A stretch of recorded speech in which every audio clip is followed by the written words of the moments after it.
नाज़रीन, ये कहानी लाहौर के उन अंधेरों से निकली है जहां एक मासूम बच्ची के सपने एक पल में टूटकर जमीन पर बिखर गए, जहां एक फरिश्ते जैसी रूह इंसानी दरिंदों का शिकार बनी।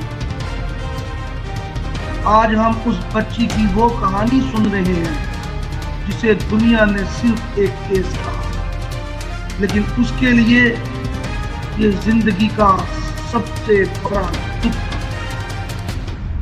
मैं तो शक पहले दिन से ही था, लेकिन बच्ची इस कदर डरी हुई थी, बीमार हो गई थी, ये बता नहीं पा रही थी। जैसे बच्ची बोलने वाली हुई 8 दिन के बाद इसने बताया तो मामला खुल के आ गया। फिर हमने उसी दिन जो है ना 15 पे कॉल कर दी थी। जिनको पकड़ लिया था वहाँ पे मौके पर ही।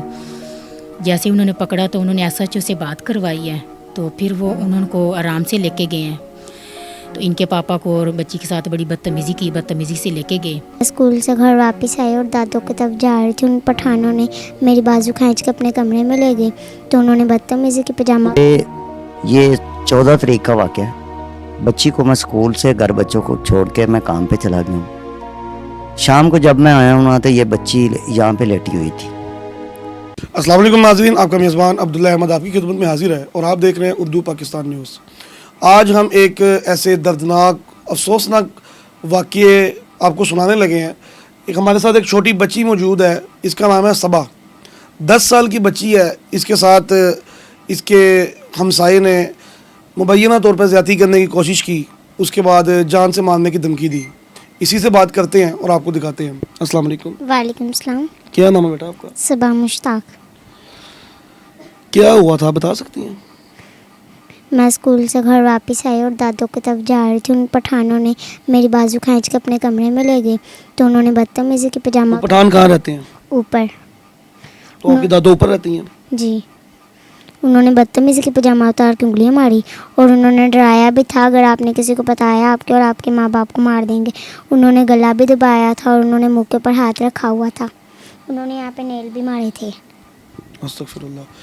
अच्छा, हमारी वालदा इनकी हमारे साथ मौजूद है, उनसे गुफ्तगू करते हैं। अस्सलाम वालेकुम। वालेकुम सलाम। अच्छा, ये आपको वाक़या कब पता लगा? ये क्या माजरा हुआ है? हमें तो शक पहले दिन से ही था, लेकिन बच्ची इस कदर डरी हुई थी, बीमार हो गई थी, ये बता नहीं पा रही थी। जैसे बच्ची बोलने वाली हुई 8 दिन के बाद इसने बताया तो मामला खुल के आ गया। फिर हमने उसी दिन जो है ना 15 पे कॉल कर दी थी। बच्ची को 8 दिन के बाद ऐसे लग रहा था कि जैसे ना बच्ची अभी सोई हुई है, तो इसके पास हकीकत में आदमी आए हुए हैं, बुरा भला कर रहे हैं। ख्वाब देख रही थी ये। तो जैसे इसकी बहन ने इसके ऊपर पानी फेंका, पानी वगैरह पिलाया, होश में लाई, फिर ये सो गई है। फिर इसने ना सारी बातें खुद ब खुद करने लगी। फिर उसने कहा कि इसको कुछ हुआ है। फिर उसने पानी पिलाया, इसको उठा के बैठाया, बेटा क्या हुआ है आप बात करो। इसने ना सारी बात बताई कि आप ही मुझे ना उन्होंने ये किया और मुझे उन्होंने मना भी किया है। उन्होंने कहा कि अगर आपने किसी को बता दिया ना तो हम आपको मार देंगे। हम आपकी आवाज़ ना ऊपर से सुनते हैं और आपको देखते भी हैं। तो बच्ची इस कदर डर गई कि स्कूल जाना भी छोड़ दिया, बाहर खेलना भी छोड़ दिया। और इसने पहले 8 दिन तो बताया नहीं था। जब इसने बताया है ना तो मामला सामने आया, तो हमने फ़ौरन ही जो है ना उसी दिन 15 पे कॉल कर दी थी। तो 15 वाले आए हैं। उन्होंने आते ही उनको जो है बच्ची को उठाया, बच्ची से बात किया, जिस तरह भी उन्होंने बात की, गलत तरीके से बात की। तो फिर जो है ना बच्ची को साथ लेके गए हैं कमरे में जहाँ पे वो पठान रहते थे। तो एक मुजरिम को पकड़ लिया था वहाँ पे मौके पर ही। जैसे उन्होंने पकड़ा तो उन्होंने SHO से बात करवाई है, तो फिर वो उनको आराम से लेके गए हैं। तो इनके पापा को और बच्ची के साथ बड़ी बदतमीज़ी से लेके गए, यहाँ तक कि उन्होंने हमारे साथ चलने के बजाय उनके साथ चला और हमारे साथ बदतमीज़ी करने लगे। हम पर दबाव डालना शुरू कर दिया, पहले दिन से पुलिस वालों का भी और उनके लोगों का भी। अच्छा, अभी जो है बच्ची की कंडीशन, बच्ची बात वगैरह कर रही है, तो स्कूल वगैरह इसका क्या है? हमसाये आपके रिश्तेदार वगैरह उनका रद्द-ए-अमल कैसा है? मतलब वो तो उनकी दादी थी ना, वो हमसाये हम तो जानते ही नहीं थे। वो रहते यहाँ पे थे, ना हम उनको जानते थे ना वो हमें जानते थे। 2 बार हमने सुना है कि वो छोटी मासूम बच्चियाँ थी जिनके साथ उन्होंने दरिंदगी करने की कोशिश की थी।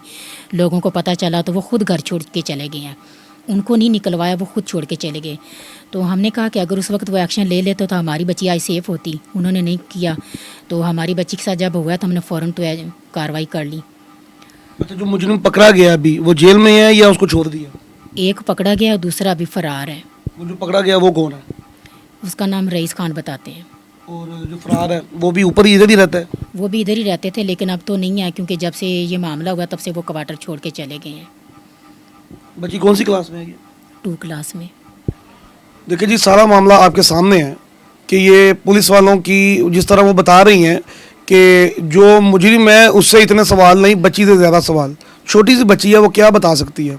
इनके वालिद साहब हमारे साथ मौजूद है, इनसे बात करते हैं, बाकी वाकया उनसे जानने की कोशिश करते हैं। एक बच्ची जो अब तक खेलना चाहती थी, जिसे खिलौने मिलने चाहिए थे, लेकिन मिला तो बस हर रात वो सोचती है, क्या मैं गलत थी? नहीं बेटा, गलती तुम्हारी नहीं, गलती उन गरीबों की, उन पुलिस वालों की है जिन्होंने तुम्हारी बात न सुनी। गलती उन दरिंदों की है जिन्होंने इंसानियत को मिट्टी में मिलाया। गलती उन पुलिस वालों की है जिन्होंने तुम्हारे माँ बाप की बात न सुनी। अस्सलाम वालेकुम। जी वालेकुम सलाम। क्या नाम है जनाब आपका? मेरा नाम मोहम्मद मुश्ताक है। मुश्ताक साहब बताएं, ये क्या वाकया हुआ? छोटी सी बच्ची है, ये क्या वाकया है? ये जो लोग रहते हैं ये कौन है? असल पे ये 14 तारीख का वाकया है। बच्ची को मैं स्कूल से घर बच्चों को छोड़ के मैं काम पे चला गया हूँ। शाम को जब मैं आया हूँ ना, तो ये बच्ची यहाँ पे लेटी हुई थी। इसकी मम्मा ने बताया बच्ची ऊपर गई है। ऊपर जाने के बाद बच्ची के साथ कुछ हादसा ऐसे हुआ है, बच्ची कुछ बता नहीं रही। मैंने बच्ची से बड़ा प्यार से पूछा, बच्ची बीमार हो गई थी। 2 बजे का वाकया था, 1-2 बजे का। स्कूल के बाद मसला हुआ, बच्ची के साथ उन्होंने ज़्यादती की। ज़्यादती करने के बाद, ये मासूम बच्ची है, इसको तो नहीं पता ज़्यादती कैसे होती है। ये तो अभी बता रही ना, वो ये पजामा उतारा, उन्होंने उंगलियां लगाई, इसको ये तो नहीं पता उंगलियां लगाई या क्या चीज़ लगाई। बच्ची डर गई थी, बच्ची ने कुछ बताया नहीं। 8 दिन हमें कुछ नहीं बताया। 8 दिन के बाद जब पता चला ना, तब बच्ची की वालदा ने मुझे बताया कि जिस चीज़ का हमें डर था, जो कपड़े इसके ब्लड वाले थे, यही मामला था। ये बच्ची ने अब बता दिया है। जब बताया तो मेरे पैरों के नीचे ज़मीन निकल गई। मैं भाग के बाहर निकला हूँ। बाहर मैंने सोचा कि मैं अब क्या करूँ। फिर मैंने हमसायों को बात दी कि यह मसला मेरे साथ हो गया। अच्छा, उसके बाद आपने 15 पे कॉल की है? उन्होंने कहा भी बच्ची को हम ले चलते हैं थाने ले जाने के बाद ना, वहाँ पे जो भी मामला होगा। मैंने कहा भी थाने अगर लेके जाएंगे ना तो हमारा एक्शन नहीं होगा। ये पठान लोग हैं, उनके यहाँ पे MP है, MNA है, उनकी वहाँ पे यहाँ आप कितने अरसे से इस घर पे रह रहे हैं? मैं यहाँ पे तो रह रहा हूँ तकरीबन 1 साल हो गया है। और वो पठान जो है उनको 2 साल हो गए हैं इधर। इसी घर के ऊपर वाले पोर्शन पे वो है? मैं यहाँ पे रहता हूँ, मुझे 12 साल हो गए हैं। पहले मैं ऊपर रहता था, फिर 2-3 महीने मैं यहाँ इसी से बिल्डिंग में? जी, पहले मैं ऊपर रहता था, फिर मैं नीचे आ गया।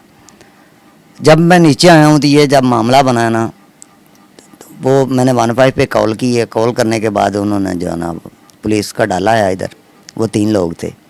आते हुए बच्ची यहाँ पे लेटी हुई थी, बच्ची के ऊपर कपड़ा उठाया है उन्होंने, बच्ची से सवाल किए हैं। लेकिन उनका हक बनता है, वो कानूनी हक था, लेकिन हक था लेडीज़ पुलिस होती साथ। अच्छा, लेडीज़ पुलिस कोई नहीं आई? सिर्फ 3 लोग थे, एक उनके साथ जो है ना ड्राइवर था, 2 और थे। उन्होंने बच्ची से सवाल किए हैं। सवाल करने के बाद ऊपर ले गए बच्ची को। वहाँ पे मुलज़म पड़ा हुआ था, उसको उठाया। बच्ची से पूछा यही लड़का है? बच्ची ने कहा एक लड़का ये, एक लड़का और है। वो 4 से 5 लोग ना किराए पे रहते हैं ऊपर। वो छड़े फैमिली के साथ? वो छड़े ही थे। उनका अपना होटल है जैन मंदिर के पास। ये पता नहीं 4 लोग रहते थे। ये बिल्डिंग के अंदर जो है वो छड़े भी रह रहे हैं, नीचे फैमिलीज रह रही हैं, तो ये यहाँ किस पे तरह 15 से 20 मकान है, एक ही मकान मालिक है। नीचे मकान मालिक खुद रहता है, बाकी सारे उन्होंने। मकान मालिक को भी वाकया पता लगा? मकान मालिक को भी पता उस टाइम चला जब हम थाने चले गए हैं। ठीक है। थाने जाने के बाद मकान मालिक भी मेरे पीछे गया है। वो किराएदार भी थे, वो पठान थे। जहाँ पे पहुँचे हैं ना, तो वहाँ पे तकरीबन कोई उनके 9-10 वकील आ गए, को 15-20 पठान आ गए। बच्ची को अंदर ले गए। बच्ची से सवाल करने लग पड़े हैं। जो भी आ रहा है बच्ची से सवाल पूछ रहा है, बच्ची जवाब दे रही है। मुझे उन्होंने बाहर भेज दिया। मेरे साथ उन्होंने पुलिस वालों ने सलूक अच्छा नहीं किया। मुझे कह रहे थे आप बच्ची के जो है ना इल्ज़ाम लगा के पैसा लेना चाहते हो। मैंने कहा भी पैसे कोई बाप ऐसा नहीं कि काम करता है वो बच्ची अपनी की इज़्ज़त उछाले। मैं गैरतमंद हूँ, मैं इज़्ज़तदार आदमी हूँ। मेरी बच्ची का मेडिकल करवाया पुलिस वालों ने? बच्ची का यही तो बता रहा हूँ, उन्होंने मेरे साथ तामन ही नहीं किया। 12 बजे का टाइम है जब मैंने 15 पे कॉल की है। रात के 9 बजे तक मेरी FIR नहीं कटी गई। वो भी मीडिया वाले आए हैं, महल्लेदारों ने फ़ोन किया मीडिया वालों को, वो आए हैं, वो मुझे इधर ले आए हैं घर में। उसके बाद उनका फ़ोन आना शुरू हो गया भी आप हमारे साथ थाने आएँ, तामन करेंगे, आपका पर्चा काटते हैं। मैंने कहा भी अब मैं थाने नहीं आऊँगा। अब मीडिया वाले आए हैं, ये मरीम नवाज़ के पास जाएगी अपील मेरी, या आईजी पंजाब के पास जाएगी भी मेरे साथ ये सलूक किया पुलिस वालों ने। वो डाला लेकर इधर आ गए हैं। वो 15-20 जो लोग पठान थे वो भी इधर आ गए। अब आपको क्या लगता है कि आपको इंसाफ मिलेगा? मुझे नहीं लग रहा इंसाफ मिलेगा। मुजरिम तो पकड़ा हुआ है अभी। मुलजम पकड़ा हुआ है, लेकिन मुलजम के ऊपर उन्होंने कुछ डाला ही नहीं है ना। जो पर्चा बनाना था वो पर्चा भी नहीं किया उन्होंने, ना बच्ची का मेडिकल उन्होंने दिया। उन्होंने जो पर्चा पे लिखना था वो भी नहीं लिखा उन्होंने। मेरे साथ पुलिस कोई तामन नहीं किया। 4 दिन के रिमांड के ऊपर उसको जेल भेज दिया। अब आपके पैगाम देना चाहेंगे? मेरी मरीम नवाज से भी यही अपील है कि मुझे इंसाफ मिले, मेरा दूसरा मुलजम पकड़ा जाए। आईजी पंजाब से भी मेरी यही अपील है। दूसरे मुलजिम का बच्ची को नाम पता है? नाम हमें तो इस मुलजम का भी नहीं पता था, तो हमारा उनके साथ ना तो पहले कोई ऐसी कोई बात हुई, कोई झगड़ा था, ना कोई मामला था उनके साथ। ये हादसा हुआ तो हमने ये कदम उठाया। अब मालिक मकान भी हमें कह रहा है मकान छोड़ दें। अच्छा, वो उल्टा आपको कह रहा है कि मकान छोड़ दें। उसने नोटिस भी दे दिया, लेकिन मैं मकान नहीं छोड़ रहा। मैं कह रहा हूँ भी मैं कहाँ जाऊँ अब, एक तो मेरा केस चल रहा है। लेकिन जी ये आपके सामने है सारा मामला कि एक गरीब बंदे की नहीं सुनी जा रही है। वो पठान जो कि मुलजिम है, अभी तक इनका मेडिकल नहीं हुआ और सही तरीके से अभी तक FIR नहीं काटी गई है। तो हमारी आला हुकाम से अपील है कि फौरी तौर पे इस पे एक्शन लिया जाए। अच्छा, आप बाकी फैमिली को क्या पैगाम देना चाहेंगे कि वो अपने बच्चों की किस तरीके से हिफाजत करें? जैसे मैंने आवाज़ उठाई है ना, किसी के साथ भी ज्यादती होती है। आवाज़ इंसान को उठानी चाहिए, हक सच पे लड़ना चाहिए, चाहे गर्दन कटती है तो कट जाए। सच की आवाज़ उठानी चाहिए हमेशा। सच का इंसाफ मिले या ना मिले, आवाज़ इंसान को उठानी चाहिए। मुझे ना इंसाफ मिले, जहाँ तक मुझे भागा गया मैं भागूंगा। देखिए जी, सबसे पहले तो इनको इंसाफ ज़रूर मिलना चाहिए। मुझे ये इंसानियत के लिए जो है ये बहुत बड़ा एक सबक है। अच्छा, आपको धमकियां भी दे रहे हैं? धमकियां भी दे रहे हैं, अभी भी वो पठान लोग धमकियां दे रहे हैं, मेरे पे इल्ज़ाम भी लगा रहे हैं। ये पैसे इसने आपने पुलिस को ये बताया कि मुझे भी थ्रेट आ रही है, धमकी आ रही है? पहले दिन मैंने थाने बता दिया था, पुलिस के सामने वो थर्ड कर रहे हैं। पुलिस उनके साथ है कि उन्होंने पैसा दिखा दिया है। आपने वकील करवाया था कोई? वकील मैंने करवाया है, मैंने उसकी बेल खारिज करवाई है, सेशन कोर्ट से मैंने बेल खारिज करवाई है। मैं आगे भी इंशाल्लाह जाऊंगा, उनकी बेल खारिज करवाऊंगा, उनको सज़ा दिलाऊंगा। और मेरा दूसरा करते हैं जी कि पंजाब पुलिस अदालतें हमारी और CCD से स्पेशल हमारी गुजारिश ये है कि इनको सख्त से सख्त सज़ा दी जाए। गरीब बंदे के लिए इंसाफ नहीं है।